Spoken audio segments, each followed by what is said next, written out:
I moved here in 1986 from Wisconsin, and I remember thinking what a great state Minnesota was. I came from a family of teachers, and I was amazed and thrilled at the value that Minnesotans seem to put on public education. It made me proud, and I wanted to stay here, and I have seen in the last 27 years us constantly go in the wrong direction around funding public education and making sure that we maintain those values. We've seen what's happened in Wisconsin. My mom and dad were proud teachers in Wisconsin, and when my daughter went to River Falls to be a teacher, my mom said, well, you can go to school in Wisconsin, but don't you dare come back here and teach, because we don't value our teachers in Wisconsin. And I thought, yeah, but we do in Minnesota. So I'd love it if we could get back to that point where I could stand up and proudly say we're supporting public education.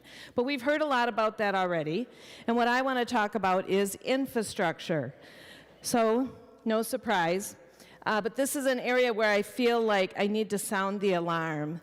When I first heard that we had a $7 and then a $9 billion surplus, I was so elated, especially as it was coincidental with our Federal Infrastructure Investment and Jobs Act. The feds are wanting to send us billions in dollars in infrastructure funding. Much of that money will require a match on our part. And over the last several months, I have seen in my committees the money that we have as surplus get allocated for this and that and this and that. And as my colleague Senator Murphy said, we have already spent over half of it, seemingly.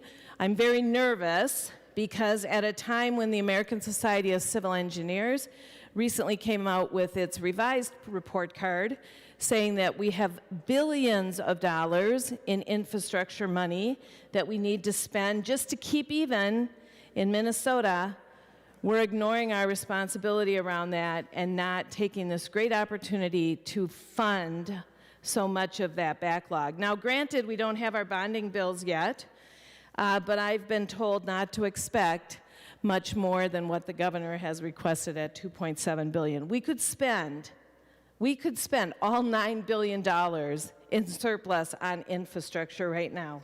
Not that I'd advocate that, but that's how many needs we have.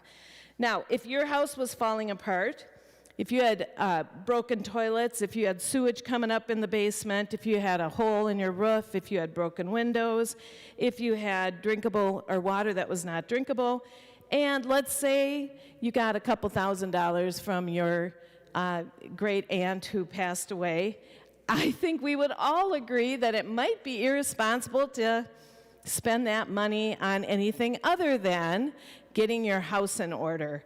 Our house in Minnesota is equally out of order. We have many residents who do not have clean water to drink.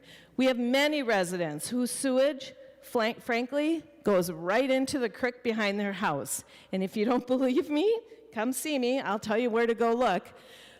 I went on every bonding trip with my colleagues, and I saw my colleagues from the same party that's promoting this tax cut, I saw them proudly standing with the mayors. Let's see, we went to Tyler, where the mayor got up and talked about sewage in her basement. That's in Senator Weber's district. I saw Senator Kiffmeyer at the St. Michael sewage treatment plant talk proudly about how we were going to come, and as a state, we were going to do something to make sure that their sewage was treated properly. I saw Senator Johnson up in Red Lake Falls tell the people that we hear you, you're paying way too much for water that frankly is not even drinkable. We have a huge problem, and I support all of those colleagues. I too want their infrastructure in their small communities to be repaired.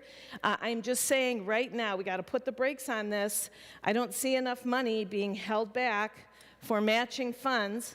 Up in Duluth, we have a bridge that's going to need rebuilding. The Blatnick Bridge could cost up to $2 billion. A 20% match on that, pretty easy math, is $400 million. My friends at the DOT say, well, we can't build that bridge. We don't have $400 million. And so I just want to call out that we have a surplus now. We may not have a surplus to last us the 5 years that the federal infrastructure and jobs money is going to last us. And if we don't be thoughtful about that, we will not be benefiting from significant improvements in our infrastructure. So I urge a no vote on this. Thank you.